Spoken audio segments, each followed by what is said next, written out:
Hi, good evening, everybody. This is Bishwajit Datta, Director, Success Ed Education Services, भोपाल, मध्य प्रदेश। Success Ed बच्चों को क्लैट की तैयारी कराती है। यदि आप 2024 और 2025 की क्लैट की तैयारी के लिए कोई इंस्टीट्यूशन ढूंढ रहे हैं, we are right in front of you. You are most welcome and will happy to have you here in the centre. We are present not only in the offline program, but we are actively doing the online program as well. So across the country, sitting in Kanyakumari, you can start working for CLAT 2024 or CLAT 2025. So welcome to the session. मेरा नाम विश्वजीत दत्ता है, फिर से बता दूं, और आज हम डिस्कस करने वाले हैं ये मोदी सरनेम को लेकर जो कंट्रोवर्सी चल रही है, इसमें क्या मांझरा है। अभी आप सभी को ये बात 100% पता चल गई है through newspapers, through videos, through Facebook, through different multimedia platforms that Rahul Gandhi has recently disqualified as a member of parliament, right? उनको 2 साल की सजा हो गई है और 2 साल की सजा काटने के बाद 6 साल तक for the next 6 years he is going to be absolutely inactive in the election process. वो किसी भी इलेक्शन प्रोसेस में पार्टिसिपेट नहीं कर पाएंगे। तो ऐसा क्यों हुआ? थोड़ा सा पीछे जाना पड़ेगा। 2019 का जब इलेक्शन चल रहा था, उस समय कैंपेनिंग के थ्रू राहुल गांधी ने एक स्टेटमेंट बोल दिया था। उस स्टेटमेंट में लोगों को बुरा लगा। वो स्टेटमेंट ऐसा था जैसे उन्होंने कहा, नीरव मोदी, ललित मोदी, नरेंद्र मोदी, सारे चोरों के सरनेम मोदी से ही क्यों होते हैं। ऐसा सुनने के बाद अगले ही दिन गुजरात में पूर्णेश मोदी नाम के एक व्यक्ति ने, जो कि खुद भी मेंबर ऑफ लेजिस्लेटिव असेंबली है गुजरात के, उन्होंने सूरत के कोर्ट में केस फाइल किया डिफेमेशन का। उनका कहना था देश में तकरीबन 13 करोड़ लोग ऐसे हैं जो मोदी सरनेम लगाते हैं, और ये मोदी सरनेम को लेकर इस तरह का स्टेटमेंट देना अपने आप में इंसल्टिंग है। इन्होंने इंसल्ट किया है उन 13 करोड़ लोगों का। So therefore I would like to file a case of defamation against Rahul Gandhi. Matter court में लंबा चला और 2023 में इसका डिसीजन आया और ये राहुल गांधी के अगेंस्ट में चला गया। पीपल्स रिप्रेजेंटेशन एक्ट ऑफ 1951 ये कहता है, यदि किसी मेंबर ऑफ पार्लियामेंट को या लेजिस्लेटिव असेंबली को पोस्ट संभालते हुए यदि वो किसी भी ऑफेंस में कॉन्विक्ट पाया जाता है और उसको 2 साल या 2 साल से ज्यादा की सजा होती है, तो उसकी वो मेंबरशिप चली जाएगी। और 2 साल के सेंटेंस काटने के बाद भी, या 2 साल से ज्यादा की भी सेंटेंस होती है, तो वो काटने के बाद भी उसको 6 साल तक इलेक्शन प्रोसेस से पूरी तरह से निष्क्रिय रहना पड़ेगा। Now this is a matter of concern.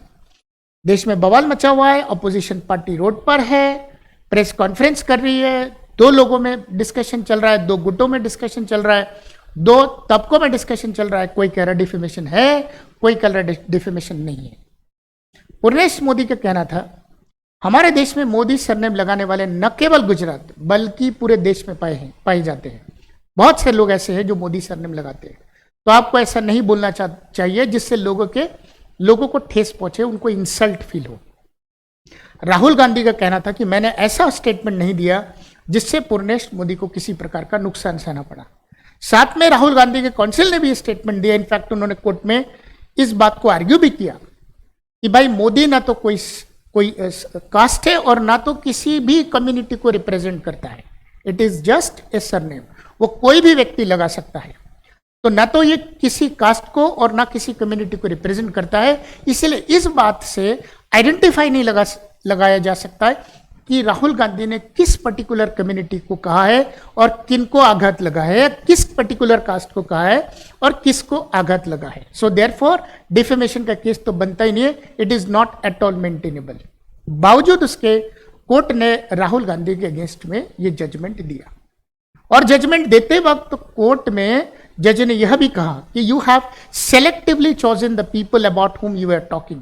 Had you brought some different names this would not be a case of defamation, but आपने बहुत ही सेलेक्टिवली नाम चूज किए, इसीलिए पर्टिकुलरली पता चल रहा है कि आप किसके बारे में बोल रहे हैं। So therefore this is a case of defamation और आपको सजा 2 साल की मिलेगी, which is the maximum punishment और you can say sentence in the case of defamation. और वहां पर राहुल गांधी के जो काउंसिल थे उनका कहना था किसी एक स्टेटमेंट से इस बात को पता लगा लेना कि ये डेफेमेशन का केस है, वो भी मैक्सिमम सजा के साथ, दिस इज एब्सोल्युटली अनरीजनेबल। अब ये मैटर पब्लिक डोमेन में है, लोग आपस में बात कर रहे हैं। थोड़ा सा समझते हैं। गुजरात में मोदवानिक नाम की एक कम्युनिटी है। इस कम्युनिटी के लोग मोदी सरनेम लगाते हैं। तकरीबन 12 से 13 लाख लोग ऐसे मोदी सरनेम लगाते हैं, तो उनको दिक्कत हो सकती है। पर आपको मैं बता दूं, मोधवानी कम्युनिटी के अंदर भी आपको ब्राह्मण भी मिल जाएंगे, उसके अंदर आपको जनरल कैटेगरी के दूसरे लोग भी मिल जाएंगे, आपको तेली भी मिल जाएगा उसके अंदर, आपको उसके अंदर ओबीसी भी मिल जाएगा। सो देयरफॉर ये सच में पता लगाना मुश्किल है कि पर्टिकुलरली किस बंदे को या किस पर्टिकुलर कम्युनिटी को बोला गया है। साथ में मोदी सरनेम लगाने वाले लोग मुस्लिम भी हो सकते हैं, वो हिंदू भी हो सकता है, वो पारसी भी हो सकता है। And it has actually been found after finding lot of investigation that Modi is not at all a community nor it is a caste. So ultimately आपने ना तो किसी कास्ट के प्रति बोला, ना तो किसी कम्युनिटी के प्रति बोला। एक इंफॉर्मेशन जो मैं आपको देना चाहता हूं, if you get into this information you will get some of the very important points. जैसा कि मैंने आपको बताया, ना तो ये कास्ट है, ना तो ये किसी कम्युनिटी को रिप्रेजेंट करते हैं। सेकेंड, यदि आप if you get into law a little bit, you will find entry number 23 in the central list of 104 different communities of OBC from Gujarat. Gujarat की 104 OBC कम्युनिटीज, जिसके अंदर एंट्री नंबर 23 में लिखा गया है ये सारी बातें। घांची मुस्लिम, ठीक है, तेली, मोद घांची, तेली साहू, तेली Rathore, they are traditionally engaged in the activities that are related to extraction and trading of edible oil। तेली, तो तेली सरनेम का, इनफैक्ट तेली कम्युनिटी का, सरनेम तो नहीं, तेली कम्युनिटी का जिक्र है entry number 23 in all the OBC categories, in all the OBC different OBC categories, 104 OBC categories जो कि गुजरात की लिस्टेड है सेंट्रल लिस्ट ऑफ ओबीसी, उसके अंदर तेली का जिक्र है लेकिन मोदी का जिक्र नहीं है। नाउ ज्यादा दूर जाने की जरूरत नहीं है, if we get little more ahead और हम एंट्री नंबर 53 चेक करेंगे बिहार की, तो you will also get to know उसके अंदर भी मोदी नहीं लिखा हुआ है। देर आर तकरीबन 136 different OBC categories that are registered in OBC in Bihar, out of which you will find Teli but there is no Modi. ठीक है, इसके आगे जाओगे तो राजस्थान में entry number 51 in this central list of OBC define that there are 68 communities of OBC registered in this central list from Rajasthan, उसमें भी तेली है लेकिन मोदी नहीं है। तो सेंट्रल लिस्ट ऑफ ओबीसी जो डिफाइंड करती है कि हमारे देश में कितनी कम्युनिटीज ऐसी हैं जो ओबीसी में आती हैं, इनफैक्ट उसमें मोदी सरनेम जरूर है लेकिन ना तो कम्युनिटी है ना तो कास्ट लिखी है। सो देयरफॉर इस बात को इन्फर कर पाना, डिसाइड कर पाना कि हमने किस पर्टिकुलर कास्ट या किस पर्टिकुलर कैटेगरी को बोला है। तो यदि आप देखोगे तो you will get to understand that the case is 50-50 actually. There is always a benefit of doubt in this, but the जज has given the judgement in the favour of Purnesh Modi, और राइट नाउ राहुल गांधी के favour में नहीं आया है। Public domain में है, चर्चा चल रही है, लोग आपस में डिस्कस कर रहे हैं, people are putting lot of ideas on to the understanding of defamation. Hope you will understand what I am trying to tell you, but in this case if you get to know, ये जो OBC वाली जो listing बनी है, इस listing को 1993 में central OBC listing में तैयार किया गया।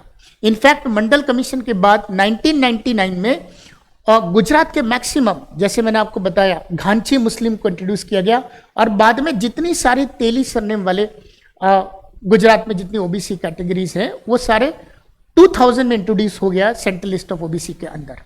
पर अभी तक भी till date there is no category, in fact there is no caste, there is no community which has ever listed in the category or in the OBC list of center in the name of Modi. So therefore इस बात को infer कर पाना who is correct, who is wrong in the public domain is a matter of concern, and people are putting their ideas onto this. Hope you will understand that this is something very important right now going on. Whatever is your view, please give us in this video after finding the informations, and we'll talk with some more videos, some more controversial issues, some more very important issues that are definitely going to be important as an examination point of view. As you know, that defamation is a very important part when it comes to CLAT. Keeping this in mind, you are supposed to handle similar kind of things in the paper in the form of a passage. Hope you like it. Thank you so much. May God bless you. Bye bye. Good evening.